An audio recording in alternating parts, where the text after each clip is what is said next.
অন্তিম লগ্নে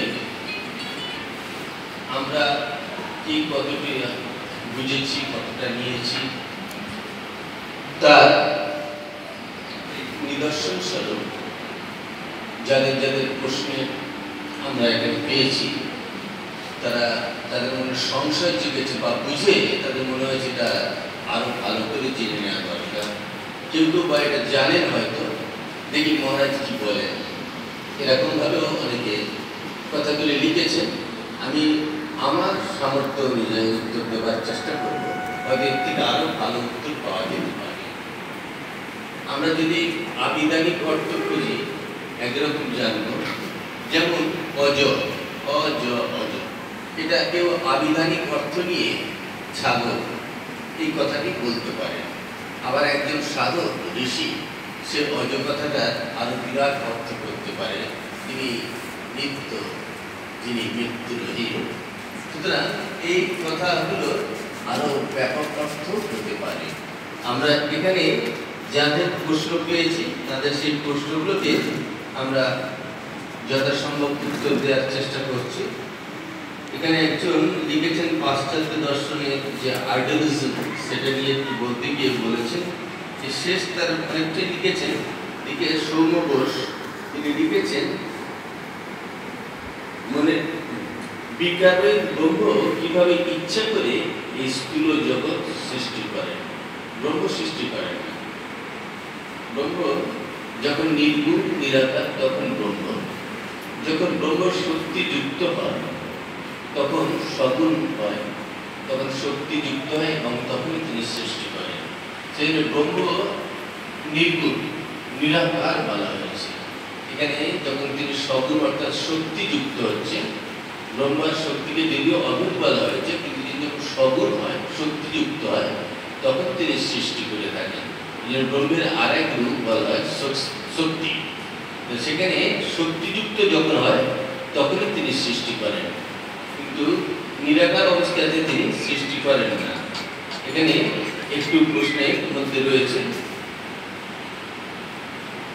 প্রশ্নের মধ্যে প্রশ্ন রয়ে গেছে।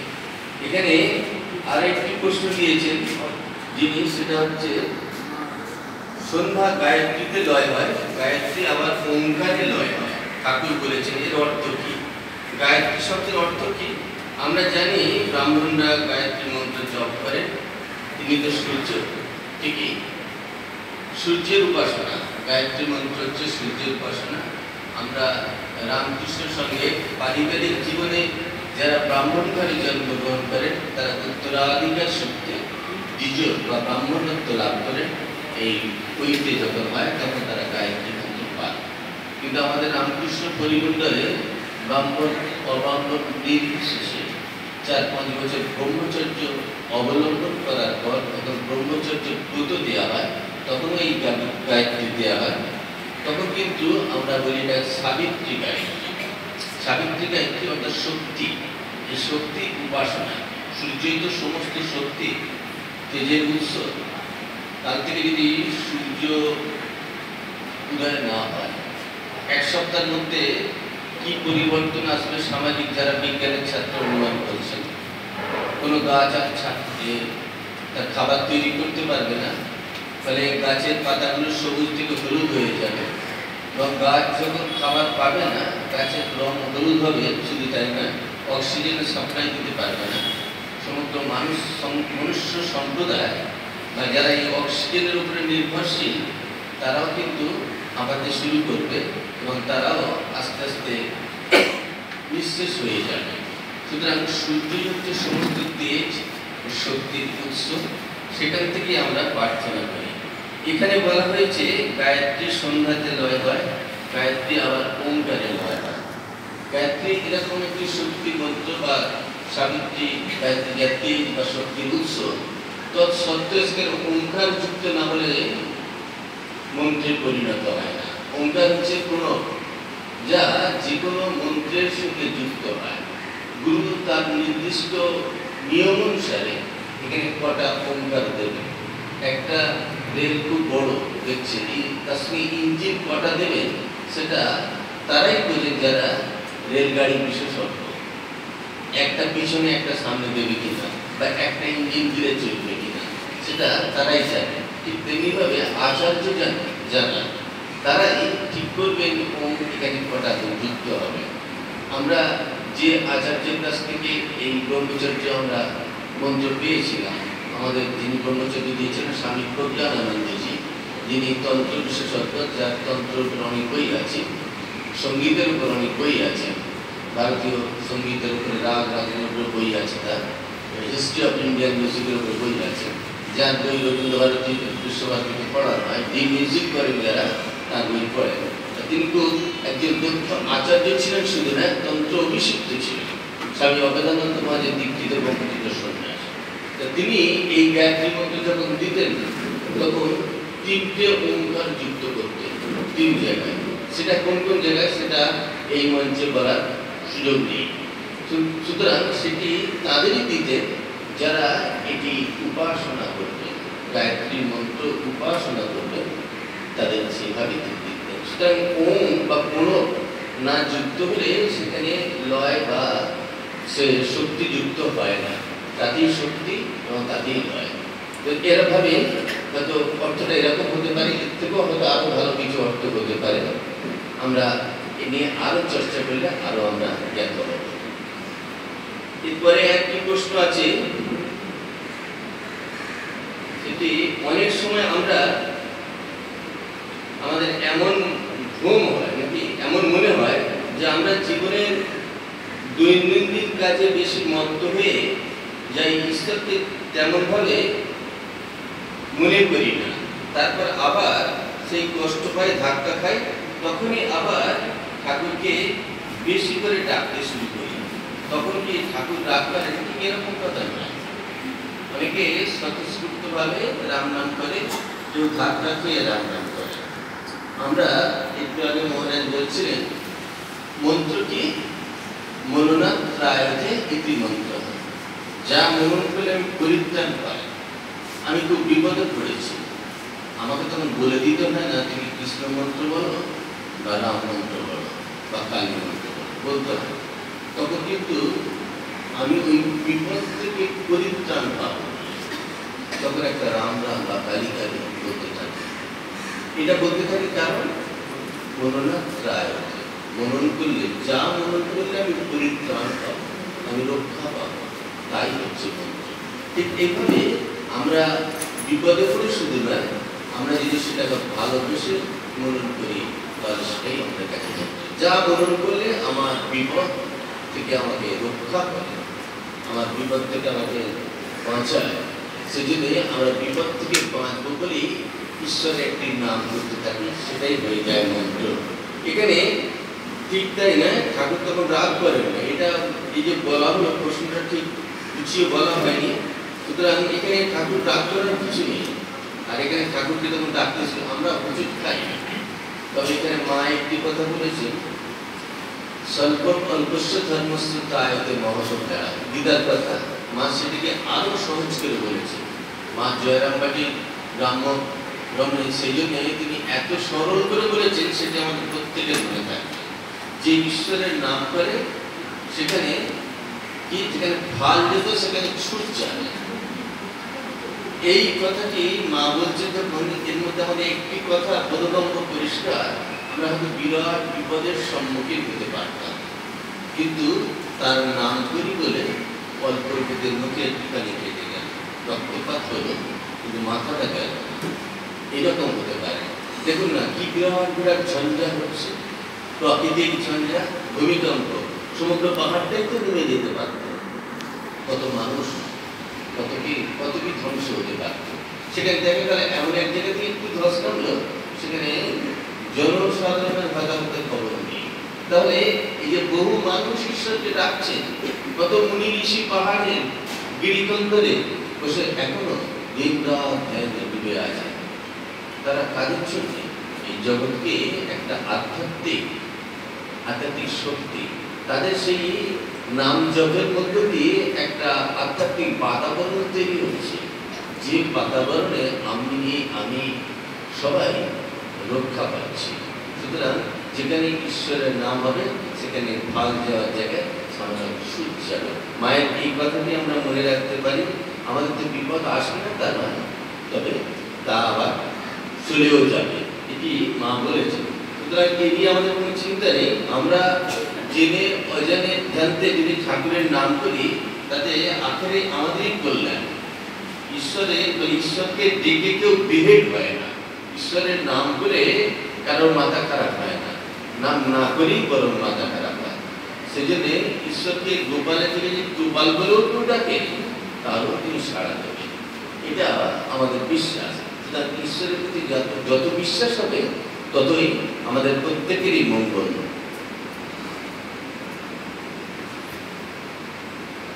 ঈশ্বর দর্শন, ঈশ্বর লাভ বা ঈশ্বর দর্শন মানে কি?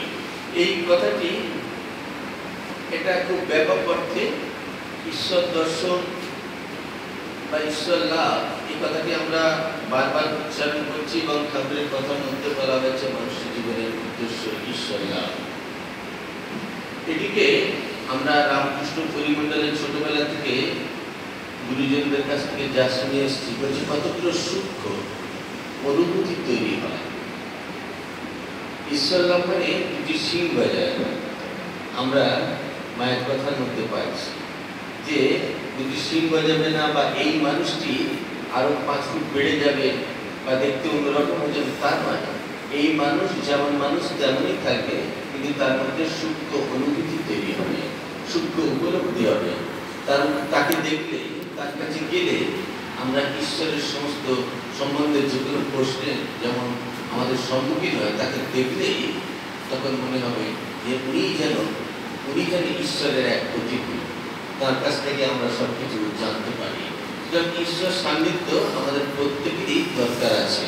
সেটি হয়তো এইভাবে ভগবানের কোনো মনুষ্য শরীর ধরে এখন কাউকে না দেখতে পেলেও, তার এই বাণীর সান্নিধ্যে, এই যে কথামৃত রূপ রয়েছে তার বাণীর শরীর, এর সান্নিধ্যে আসলেও আমাদের ঈশ্বর লাভ হতে পারে। এরকম কথা স্বামী ব্রহ্মানন্দ মহারাজ বলছেন এক জায়গায়, যে কথামৃত 12 বছর এই জপ ধ্যানের মতো পড়াশোনা করবে, তার ঈশ্বর লাভ হবে। ঈশ্বর লাভ মানে ঈশ্বর কি তার বাড়িতে চলে আসবে? এরকম নয়। তাহলে কিরকম হবে? তার মধ্যে সুবৃত্তিগুলি উন্মেষ করবে, manifestation of perfection which is already in man। Swamiji বলছেন না? সুতরাং আমাদের মধ্যে সেটা আছে, যে সুবৃত্তিগুলি উন্মেষ করবে, যা আপনার আমার প্রত্যেকের মধ্যে আছে। আমি যখন কোনো অসৎ সান্নিধ্যে যাই, তখন আমার মধ্যে যে অসৎ বৃত্তি আছে সেগুলি লাফিয়ে লাফিয়ে এগিয়ে আসে। আবার আমার মধ্যে যে সুবৃত্তিগুলি আছে, আমি যখন সজ্জনের কাছে সান্নিধ্য করি, তখন আমার মধ্যে সেই সুগুণগুলি প্রকাশ পেতে থাকে। সুতরাং ঈশ্বর লাভ মানে আমাদের মধ্যে সুবৃত্তিগুলি প্রকাশ করবে। মা কেন জয়রামবাটিতে জন্ম নিলেন, রানাঘাটে কেন নয়, বা পৃথিবীতে অন্য কোনো স্থানে কেন? এখানেও একটি কথা আছে যে ভগবান কোথায় জন্মগ্রহণ করবেন। বিদায় বলা হচ্ছে শ্রীমতাম গেহে। শ্লোকটির আমার ঠিক এই মুহূর্তে পুরোটা মনে হচ্ছে না, যেগুলো বস্ত্র পূজায় বলে এখানে বলা হচ্ছে শ্রীমতাম গেহে। ভগবান জন্মগ্রহণ করবার জন্য উপযুক্ত পরিবেশ গ্রহণ করেন, উপযুক্ত মা খুঁজে নেন। ভগবান শ্রীকৃষ্ণ যখন জন্মগ্রহণ করবেন বলে জায়গা ঠিক করলেন, এবং তিনি উপযুক্ত মাকে তিনি আধার হিসেবে বেছে নিয়ে তার গর্ভে জন্মগ্রহণ করলেন। সেই জন্য বলা হয় মায়েদের মধ্যেই বেশি ধার্মিকতা, এবং তারাই তো আমাদের সৃষ্টির আধার। তাদের আশ্রয় করেই তো আমরা জগতে এসেছি। সুতরাং তাদের মধ্যে সে শক্তি আছে, এবং তারা যেটি আমাদের যেমন করে লালন পালন করেন, যেদিকে চালনা করেন, সেদিকে আমাদের চলতে হয়।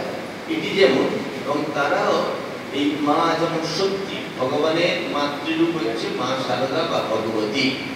তিনিও তার গর্ভধারিণী শ্যামাসুন্দরী দেবী, তিনিও এইরকম একজন প্রতিব্রতা নারী ছিলেন, এইরকম একজন পূত একজন রমণী ছিলেন, যার গর্ভে মা শারদা জন্মগ্রহণ করেছেন। আমরা মা শারদার যদি বাল্য জীবন পড়ি, দেখব যে তিনি তার ওই অনুকূল পরিবেশ তিনি বেছে নেন। ভগবান যখন জন্মগ্রহণ করবেন, নেতাজি সুভাষচন্দ্রের একটা চিঠিতে আছে, নেতাজি সুভাষচন্দ্র তিনি রাজনৈতিক ব্যক্তিত্ব বলার থেকে একজন ভারত সাধক বলাই ভালো। তিনি এত বড় সাধক ছিলেন, তার শৈশব জীবনটা বেশ কতগুলো চিঠিপত্র আপনাদের সুযোগ হলে পড়বেন।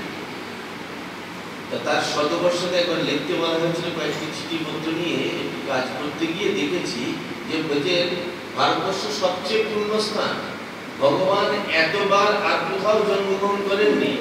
উনি লিখছেন তাহলে এই পূর্ণ স্থানে ভগবান জন্মগ্রহণ করেন, পূর্ণ গর্ভে তিনি জন্মগ্রহণ, পূর্ণ শ্লোকা জননী গর্ভে তিনি জন্মগ্রহণ করেন। এখানে জয়রামবাটিকে বেছে নিয়েছেন, মায়ের সেই রকম একটি পরিবেশ তার প্রয়োজন হয়েছিল।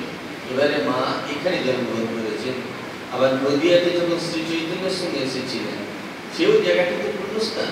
সুতরাং প্রত্যেকটি জায়গাতেই পূর্ণস্থান করে তোলেন ভগবানের আবির্ভাবে, ভগবতীর আবির্ভাবে। পূর্ণস্থান কোথায় নয়, তবে এখানেই শেষ নয়, আপনার আমার বাড়িও সেই পূর্ণস্থান। এই দেবালয়, এই মন্দির, এই মঠ, এই আশ্রম আপনি আপনার বাড়িটিও করে নিতে পারেন। যদি নিত্য জপ ধ্যান পূজা অর্চনা করতে থাকেন, আপনার বাড়িটিও কিন্তু গৃহমন্দির হয়ে উঠবে। আপনারা কি জানেন, আমাদের যত মঠ, মিশন, মন্দির, আশ্রম, এই কোনো না কোনো ভক্তের একদিন বাড়ি ছিল, সেগুলি কিন্তু আজকে মঠ মন্দির হয়েছে। কোনো না কোনো ভক্ত বলে দিয়েছে, কোনো না কোনো ভক্ত এই সাধু সন্ন্যাসীদের জন্ম দিয়েছে। সুতরাং কোনো না কোনো ভক্ত এই ভগবানকে জন্ম দিয়েছে। সুতরাং ভক্তের স্থান আমাদের হৃদয়, ভগবানের হৃদয় ভক্তের স্থান। সুতরাং সে বিষয়ে কোনো সন্দেহের অবকাশ নেই। ভগবান আমাদের আধার বুঝে তিনি সেরকম শক্তি দিয়ে থাকেন। এখানে অনেকগুলি প্রশ্ন করা হয়েছে, এলোমেলো প্রশ্ন, নাম তো দেননি, দিয়েছেন ঈশ্বর দর্শনে মুক্তি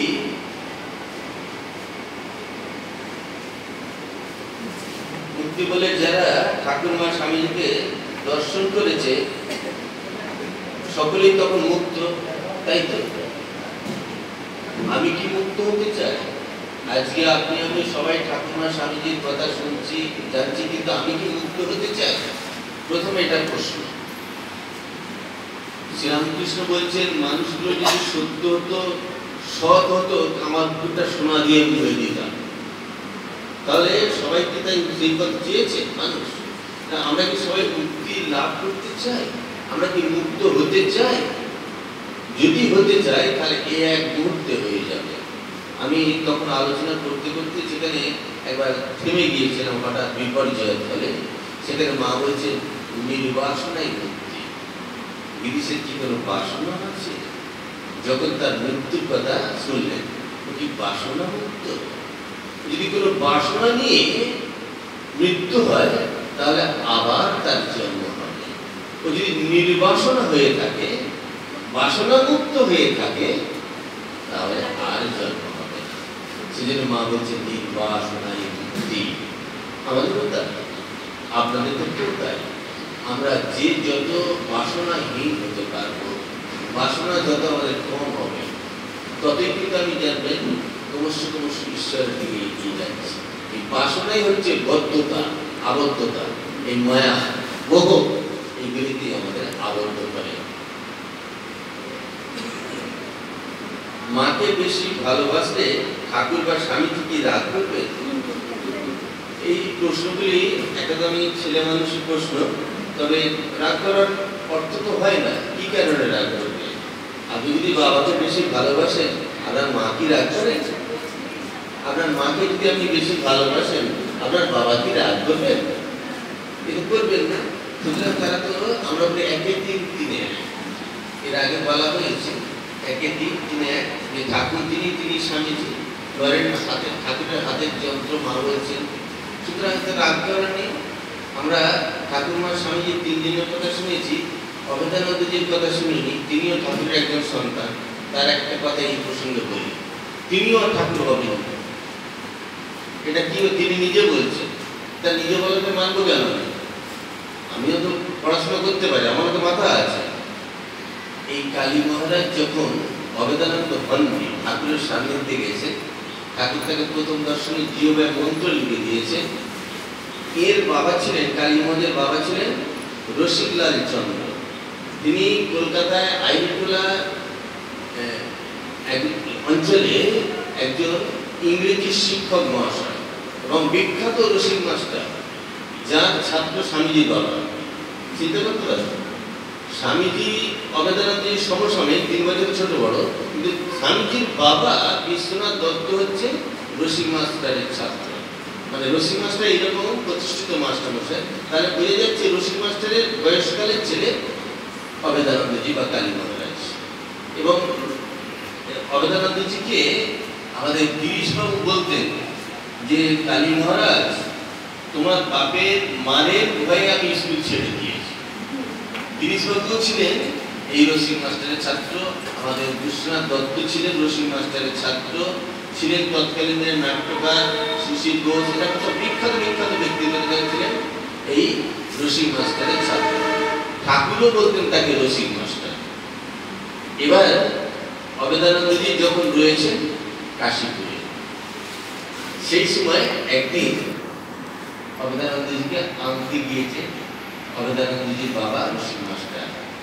ঠাকুর দেখা মাত্রই আগে উঠতে দিয়ে দিলেন। কালী মহারাজ কি বলবেন, বাচ্চা ছেলে, তখন 17 বছর বয়স, উনি সবচেয়ে কম বয়সে গিয়েছিলেন। তা সেই জায়গায় কি বলবেন, ঠাকুর আগেই উত্তর দিয়ে দিলেন, দেখো কালী, দেখো রসিক মাস্টার, তোমার ছেলেকে আমি খেয়ে ফেলেছি। এই কথাটা ঠাকুর বলছেন রসিক মাস্টারকে, অবেদানন্দজির সম্পর্কে, তোমার ছেলেকে আমি খেয়ে ফেলেছি।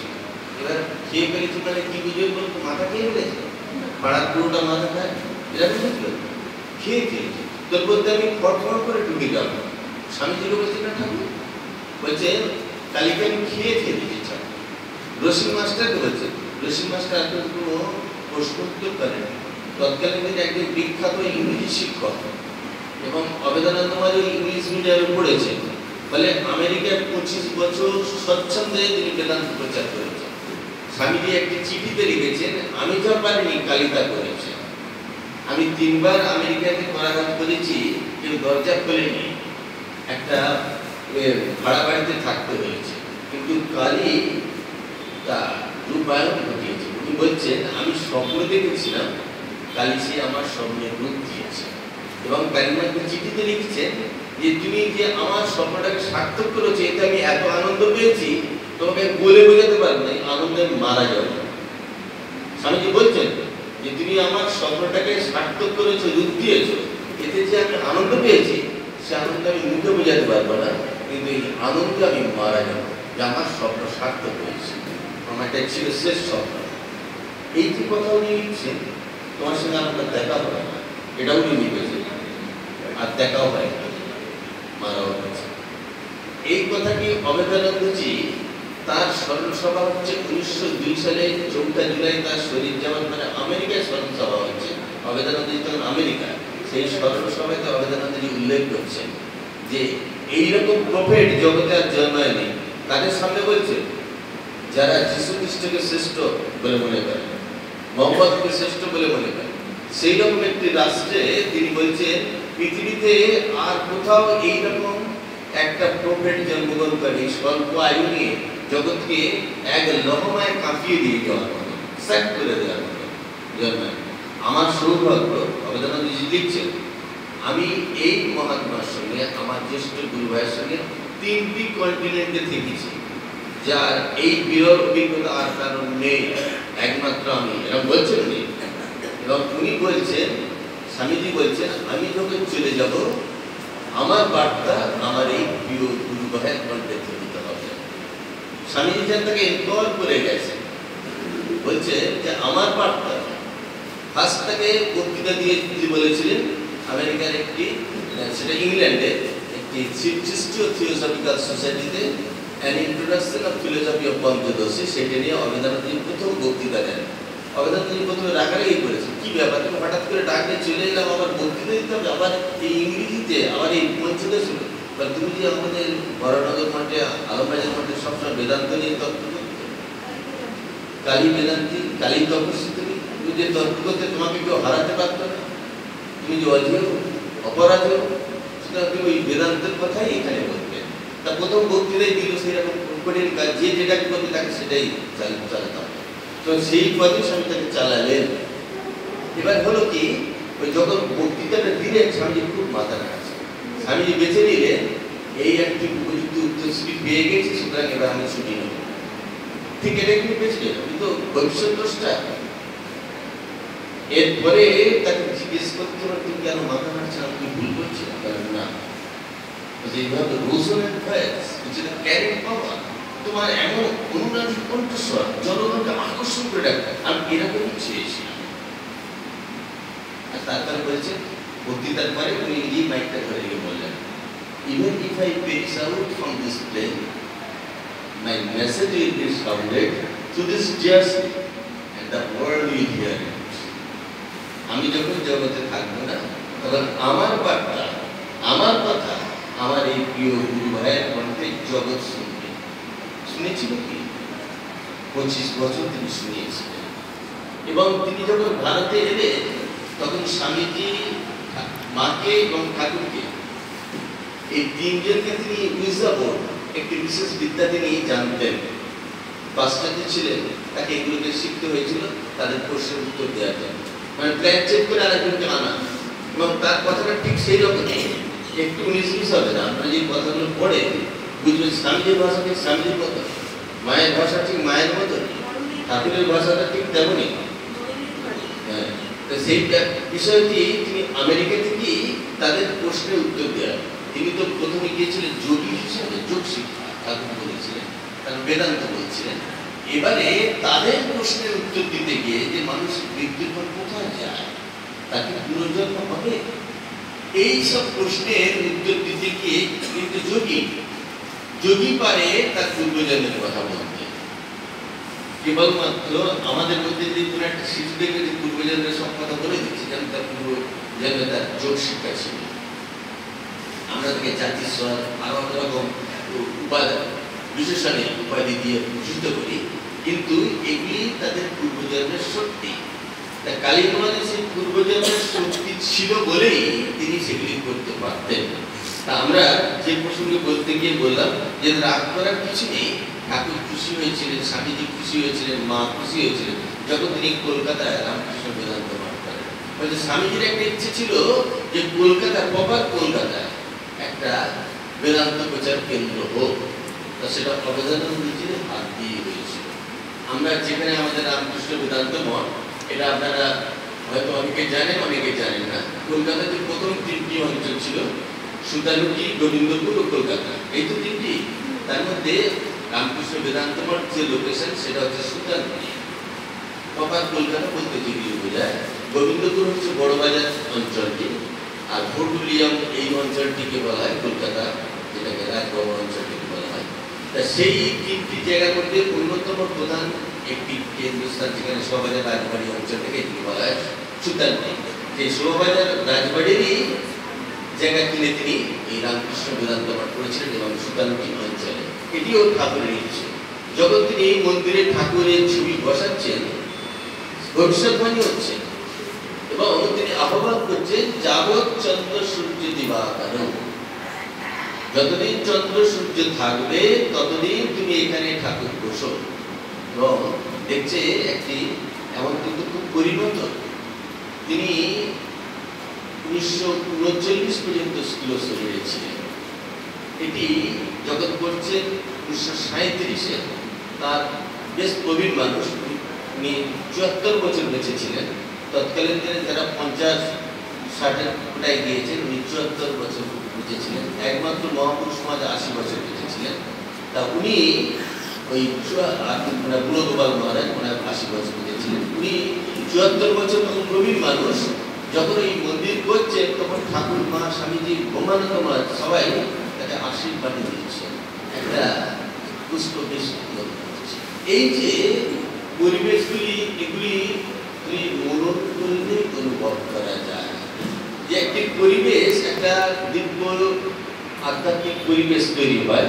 সুতরাং ঠাকুর, মা, স্বামীজি কখনই রাগ করবেন না। আপনি আমি যদি বাড়িতে একটি মন্দির করি, সেখানে ঠাকুর, মা, স্বামীজির পূজা করি, বা সেখানে আমার গোপাল নারায়ণকেও রাখি, তাতে তারা বা আমার কালী ঠাকুরকে রাখি, কখনই তারা রাগ করবে না, তারা খুশি হবে, তাদের শুনে তারও পূজা হবে। আরেকটি প্রশ্ন, ইনি নাম লিখেছেন সৌরভ অধিকারী, লিখেছেন কিভাবে আমাদের আশেপাশের ব্যক্তিদের মধ্যে আধ্যাত্মিক চিন্তার উন্মেষ ঘটানো যাবে, নাকি এটা ফ্রি উইল নেই ভেবে ঈশ্বরের ইচ্ছার উপর ভরসা রেখে চলতে হবে? কেন আধ্যাত্মিক বিকাশ যার ঘটবে সেই ঘটাতে পারে। একজন মাস্টারমশাই আরেকজনকে পড়াশোনা করাতে পারে, ছাত্রকে শেখাতে পারে, তাই তো? মাস্টারমশাই যদি ছাত্র তৈরি করতে পারে, তাদের তো অপকার ইত্যাদি শেখাতে পারে।